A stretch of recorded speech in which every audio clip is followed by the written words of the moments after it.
Greetings, friends. You are on the Military Reporter channel, and today we will discuss the situation in Ukraine. A large number of events have occurred today, so let's move to the line of contact and start with the Sudzha salient, where the armed forces of the Russian Federation continue clearing operations in the border areas.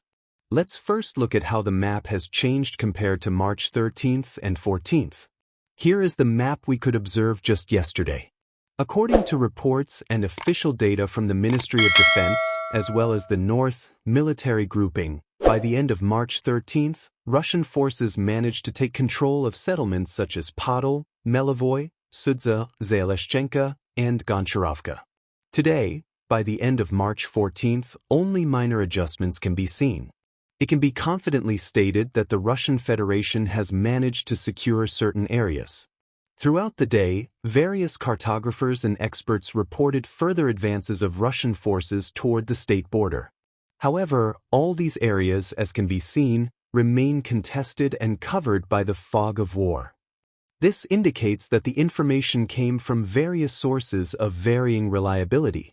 However, no official confirmations or objective control footage of this advance have been published or provided so far.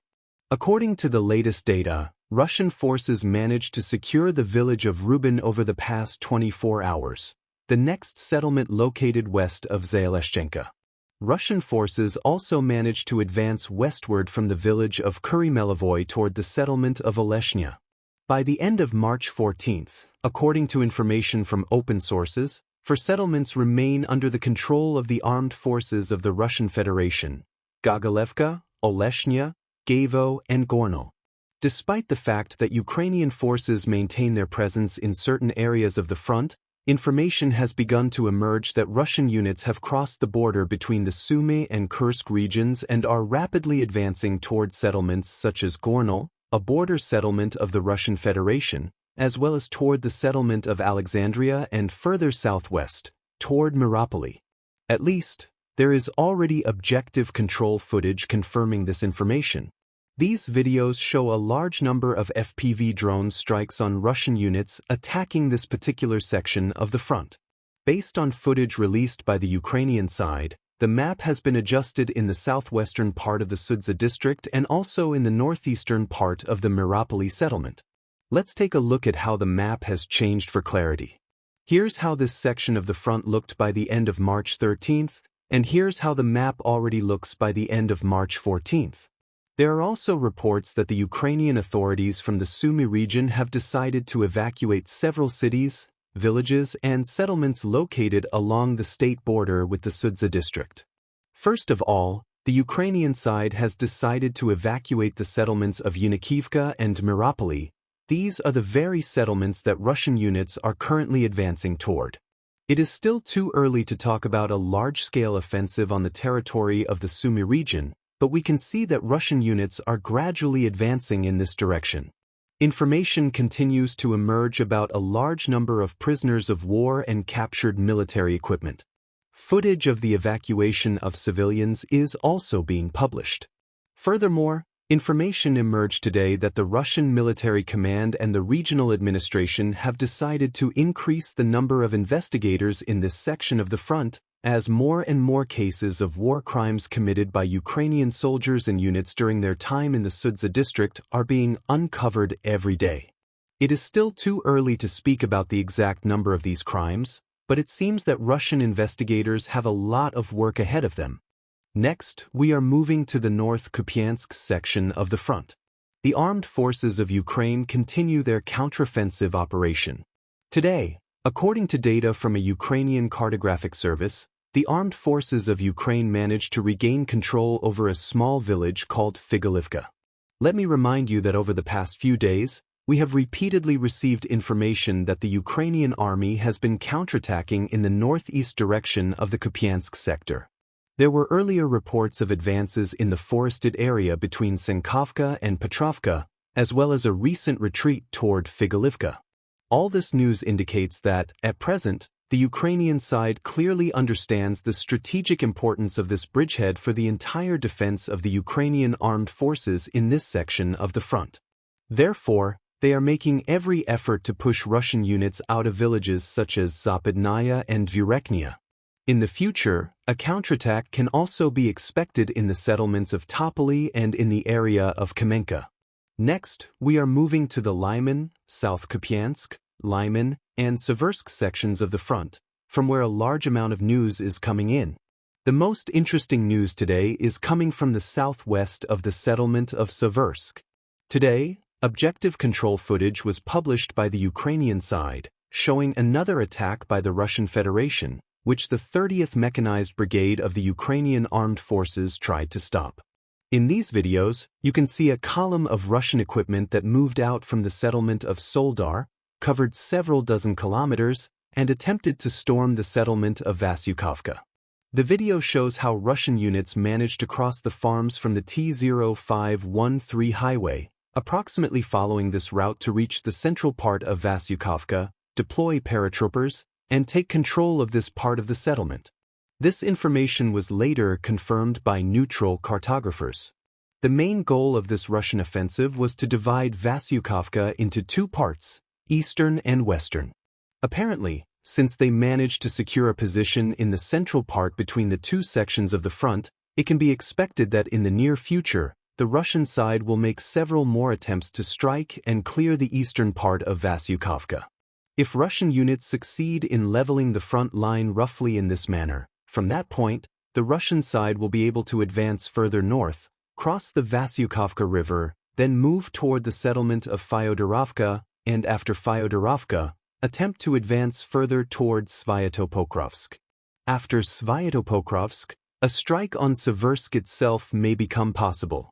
Thus, we see that this section of the front has gained momentum in recent days. Let me remind you that a few days ago, the Ministry of Defense reported the clearing and capture of the settlement of Novomarkovka. However, as of today, there is no objective control footage that could confirm this information. Overall, the volume of news and the various maneuvers that Russian units are beginning to carry out in this section of the front indicate that significant intensification of combat operations and assault actions by the Russian Federation can be expected in the near future. Next, we are moving to the settlement of Toretsk, where fighting and clashes between Ukrainian and Russian forces continue. Ukrainian formations have aligned the front line and improved their positions in the Zabalka neighborhood over the past 24 hours. At least, that's what various neutral cartographers claim.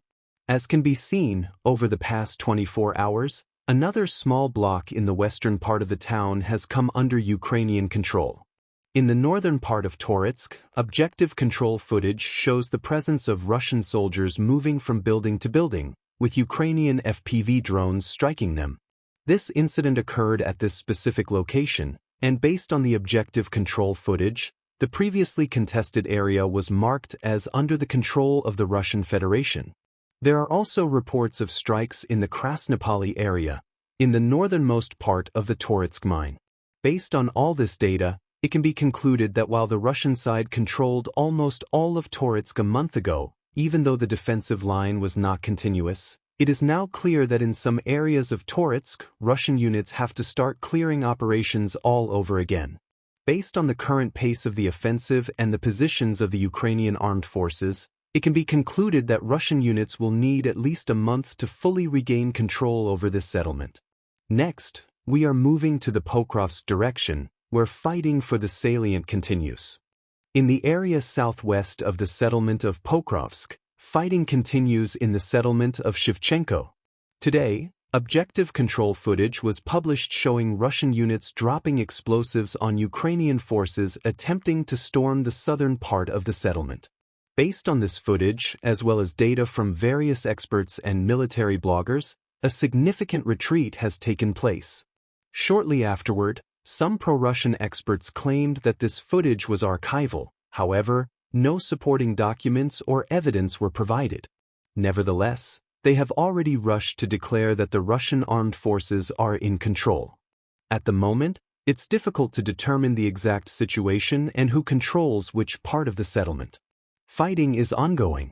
For now, we will keep the map unchanged until new geolocation data is obtained. On the other hand, footage has emerged from the settlement of Kotlino. Let me remind you that various pro-Ukrainian and neutral cartographic services recently reported full control over Kotlino by the Ukrainian armed forces. However, today new objective control footage has surfaced, contradicting this information and showing a completely different picture. At the moment, Russian units continue to maintain a presence in Kotlino. Footage has also been published from south of the settlement of Udakno. In these videos, released by the Ukrainian side, we can observe a series of FPV drone strikes on Russian assault troops advancing across the fields toward the border between the Dnipropetrovsk and Donetsk regions, Donetsk People's Republic. The strikes targeted precisely these fields, and based on this footage, all of these areas, previously considered contested, have been marked as captured. In the settlement of Uspinovka, fierce clashes continue, with control over the settlement changing hands several times a day. This time, the offensive was conducted by the Russian Federation, and according to various pro-Russian experts, over the past 24 hours, the Russian army has managed to regain control over at least a third of the settlement. Currently, fighting is ongoing over the outermost street, Shevchenko Street. Next, we are moving to the Donetsk direction, where the front line has stalled. Fighting may be ongoing, but for the fourth or fifth consecutive day, we have not received any new information from this section of the front. The latest report from this area mentioned 3 or 4 flags raised by the Russian side on the western, southwestern, and northwestern outskirts of the settlement of Konstantinopol. However, as of March 14th, Ukrainian sources continue to claim that 50% of Konstantinopol remains under the control of the Ukrainian armed forces. It appears that clearing operations are still underway. The southern Donbass sector has seen a slight increase in activity. Let me remind you that a few days ago, the Ministry of Defense confirmed that the Russian armed forces had taken control of a village. Today, new objective control footage has emerged. There is also information that Russian units have managed to align the front line between Dnipropetrovsk and Razdolno. We can see that the Russian side is gradually beginning to advance northward toward the settlement of Otradno and the N15 highway. Next, we are moving to the Zaporizhzhia direction, where the front line has started to shift again. Let me remind you that yesterday, pro-Russian experts and various sources began reporting that, during rather successful assault operations, Russian troops managed to approach the settlement of Maly Sherbaki. Today, this information has also been confirmed by neutral cartographers. Let me remind you that the last time Russian units entered the territory of Maly Sherbaki was before the start of the Ukrainian counteroffensive in 2023. At this point, it's difficult to say what goal the Russian units are pursuing, whether this is the beginning of a Zaporizhzhia offensive or if, as in 2023, the Russian side is attempting to occupy the gray zone ahead of a possible Ukrainian armed forces offensive. Let me remind you that today a negotiation process will take place. During this process, Donald Trump also made several statements regarding the Zaporizhzhia nuclear power plant. At present, the Zaporizhzhia plant remains a key sticking point in the negotiations between Russia and Ukraine. The Ukrainian side continues to insist that, regardless of the outcome of peace talks and a peace agreement, the Zaporizhzhia plant must remain part of Ukraine. This is the territory that Zelensky once tried to exchange for Sudzha, but it's clear that this is no longer an option for him. However, Zelensky continues to stand his ground. That's all for now, dear friends. Thank you for watching us. Subscribe to the channel, give us a like. All the best.